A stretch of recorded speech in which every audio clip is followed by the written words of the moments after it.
welcome back to the WCLH YouTube channel. This is take two. I'm not gonna lie. Transparency is key, according to our ethics class. Yeah. So, take two on this interview. I'd tell you what the problem is, but I don't think it's gonna be fixed. So, see if you could figure it out yourself. Leave it in the comments. Yeah, leave it in the comments if you know what's wrong with this video. It's a great start, but our production director here at WCLH Radio, Haedyn Hale. So, year in major. Oh, senior and comm. Yeah. It's pretty hard not to be a comm major for this. Right. Senior, just like me. Moving on. I actually had the door open earlier. I heard Prof Rock talking. It's basically an all-female E-staff. Yeah. Next year, so.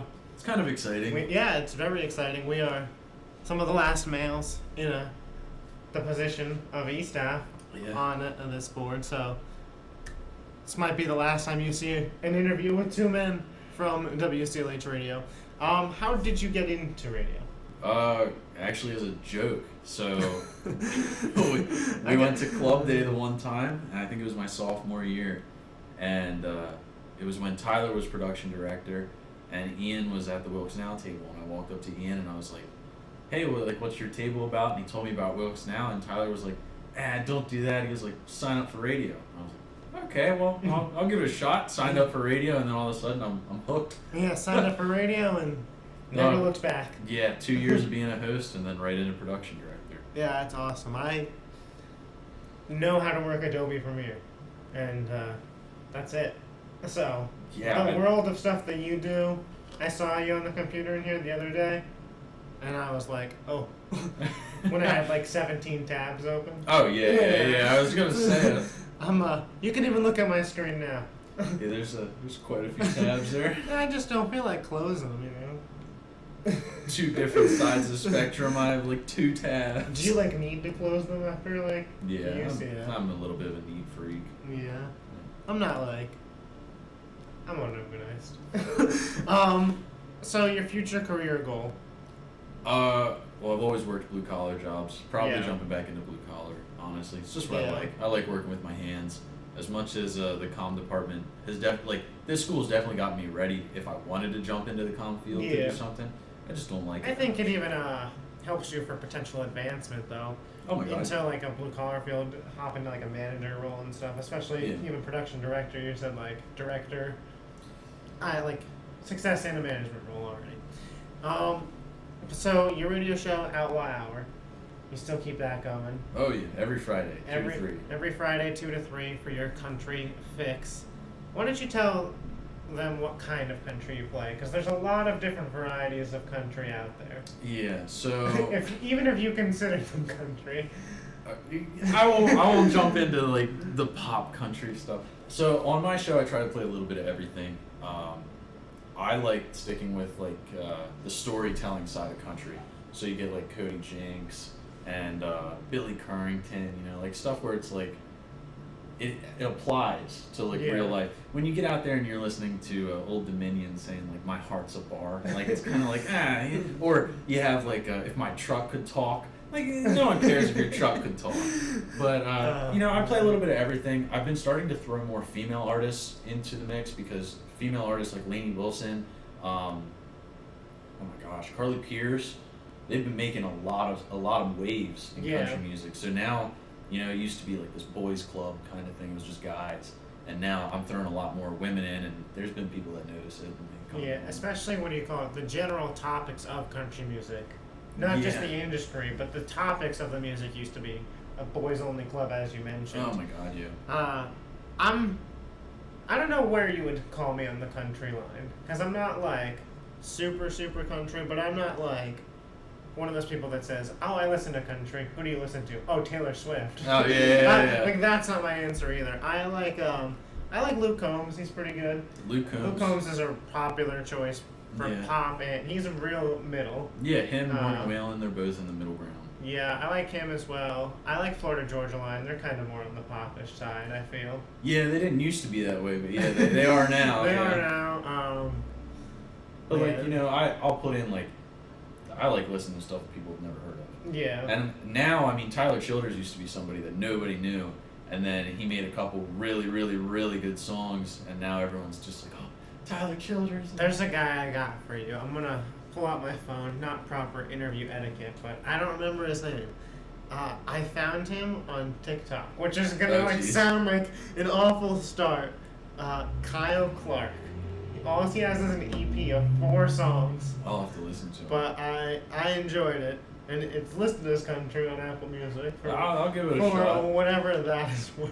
Yeah, I'll give it a shot. I listen to a lot of I think my favorite artist for now's country music would be like Riley Green, which like even then a lot of people don't know who Riley Green is. Yeah, I don't know. So it's I don't know, it's dying off kind of, but it's also coming back as like being more pop. Yeah, I think it's fairly popular.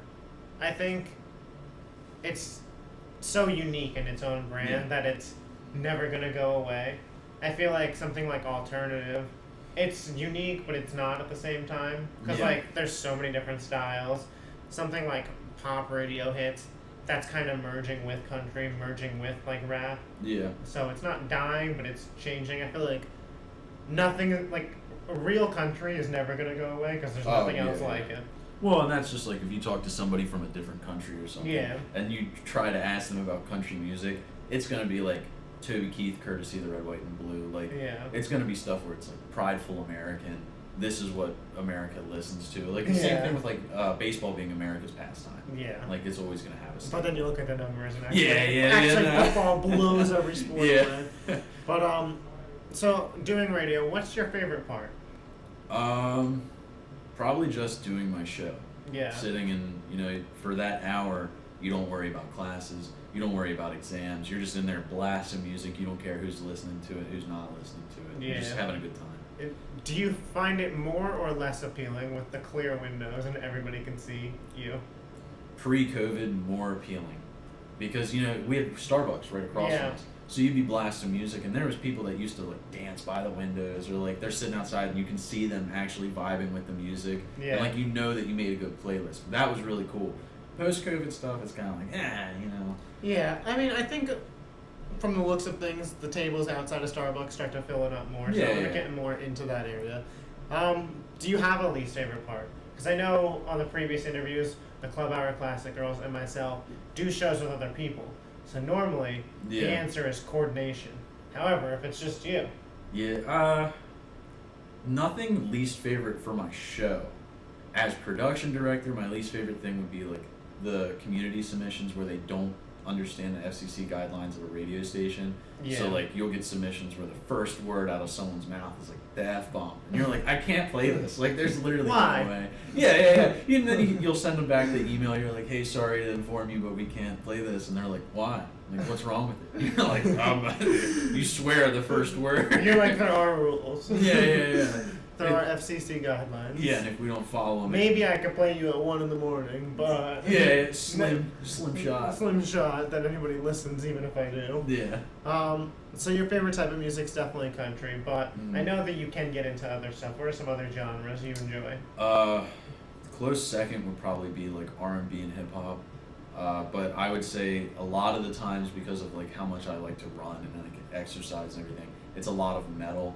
And post-hardcore music. To people, that's going to sound so weird on the surface, but I am the same way with almost all three. I'm not a huge metal person. I'm more of a rock guy when it comes to working out, but I like country and hip-hop and R&B as my top 2. And it's so weird because they are so vastly different, but I think that's why, because I can go to them for different things. Exactly. Now that summer's coming, I'll be in much more country vibes. Yeah, the seasonal country fans come out. I didn't know there was a name for me. I feel worse about myself. Oh, no. It's a joke between the whole country community. They're flowers. They come up in May and then they die and then. I think it is just a summer vibe thing though. Especially in NEPA, right? Because there's so many trails and waterfalls and lakes. The drives and stuff to those things just feel so country. Yeah, I'd agree. So I know, do you ever do any other co-curriculars for Wilkes? The Wilkes Now stuff, I got roped into that, just jokingly. It was kind of come do this. And then it used to be Cabrini that did the Beacon Briefs. and I forget who did the camera, but they graduated out. So Dan taught me how to do all the equipment stuff, setting up the camera, all the wiring and all that. So, and he taught me how to take things apart and fix them, which is like what I love to do. Oh, you were like perfect. I was a man in my element. Working with my hands, all right. Exactly. You got me. I was hooked. But other than that, I mean, I've been the men's basketball manager for 2 years. What's that entail? A lot of stats. No. Nice. Going to practice. I was wondering why I saw you at those games. Yeah, so they do like star charts during practice, and like at the end of every practice, there's foul shots. So like you would go through the drills with them, and you'd write down like how they do for times and how they do for everything, and then they use that data from the practices to figure out who's starting in the games. Oh man, has anybody ever like Haedyn? No, I've never had. I need it. more free throws. Come on. I've had people like where they come to you and they're like, "Hey, how'd I do?" And like you can show them like the sheet from last week compared really to this bad. week. Yeah, it's like, well, man, your free throw percentage was not very great, but yeah, it's a lot of fun. Those guys take you in as like family. So for sure, I've worked with Scott. Oh yeah. For intramural sports multiple times. Scott and Izzy, they're great. Yeah. So I know you're a huge coffee guy. Oh yeah. And we have done this question once prior, so I'm gonna jump into your saying. You don't mess with the bean. Yeah. Why don't you tell everybody exactly what you mean by that? So when I was real little, I think my first sip of coffee was like maybe 2 or 3 years old, right? And it was I used to steal Oreos and dunk them in my dad's coffee and take them. And like obviously I was 2, I couldn't say coffee, so it came out as like kasha. So like that's been like the ongoing joke with my family. But you know, I got into coffee, and my dad was always like, never mess with the bean. Like the bean is how it is. You shouldn't cream sugar. Like it's just not how it is. And that's kind of carried with me. Like everything, I'll try different roasts. Yeah. And like I told you the last time we did this. Like I think I've tried like a mocha like once. Yeah. And I just didn't care for it. What do you call it? So my first coffee experience, I was like 6, so a little older than you. And my mom and my stepdad at the time got coffee from a deli all the time, and I was like, they were like, oh, like, you know, apple juice, orange juice, whatever you chocolate milk, whatever you get a kid. I was like, I want coffee this time. And they were like, really? I was like, yeah. And I think my stepdad knew, and maybe this speaks to some form of toxic masculinity or whatever, but he goes, oh, would you like it black or light and sweet? Oh yeah, the little like, oh, would you like it black or do you want it light and sweet? Yeah. And so like 6-year-old me trying to be tough was like, black. Your first sip, your lips pucker. I hated it. I didn't have a second sip. Oh god. So cream and sugar is a necessity for me. Yeah. I can do black iced coffee though, which is interesting. I know a lot of people that can do that actually. They don't like hot coffee. It has to be like cream sugar and all the sweeteners. But if it's ice, I can do it black. black. And they can do their cold brews like that. Yeah, I don't know if anybody's gonna believe you, but tell them how many cups of coffee you have per day. I mean, if cups is even the measurable amount. Can we go pots? We can go. Yeah, 2 pots maybe, sometimes 3. Imagine like watching this at home, like one of those like 1-cup coffee drinkers. Yeah, they're like, I'm wired after 1 cup, and I'm sitting there downing coffee. Downing coffee pots. Yeah, and surprisingly, you don't have a coffee today. Yeah, they were giving out tea and lemonade. Arnold Palmer's out there. Yeah. I had to do it. Otherwise, I'd have a coffee. But I already had, oh my god, 3 ventis. Today? Yeah. How much money do you spend a week on coffee? Hush, hush. It's probably like $20, maybe. You know what's crazy? I probably spend the same amount and I get 3 drinks a week from the store. Well, for me to get a venti black coffee, I pay $1.95. For me to get a venti my drink, I pay $7.05. Oh my god. A full meal in a cup. Oh my god. That's insanity. I mean, it is my breakfast and lunch sometimes, so. Yeah, the coffee kid diet, the college kid diet. It can be, but I want to thank you again for joining us for the second time for me, the first time for the viewers.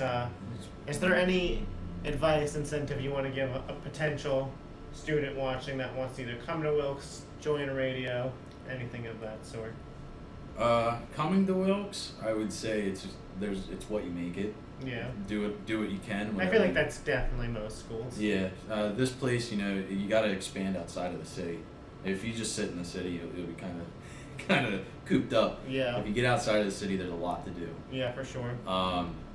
For radio, do it in a heartbeat. Don't even look back. Just Even do if it. you're not communications, it doesn't unless matter. you hate music, which Yeah. what percentage could that possibly be? But man, it's. I know that the equipment might look scary at first, but It's intimidating. you only use so much of it. It's not that hard, especially once you get into the routine. And like he said, it's an hour of just stress-free, relaxing. Yeah. And I don't know if it's because your brain triggers it with this is schoolwork, so like I don't need to be focused on something else. But it's such a nice hour. Yeah, and I would say if they offer you the paid spot, take the paid spot. But Yeah. don't make something that's a hobby a job. You want to keep it fun for yourself. So like if you only enjoy doing your show, just do your show. Yeah. Just make it about you when you're at college. Don't Yeah. worry about it. For sure. So until next interview, keep it locked on 90.7 WCLH. Peace.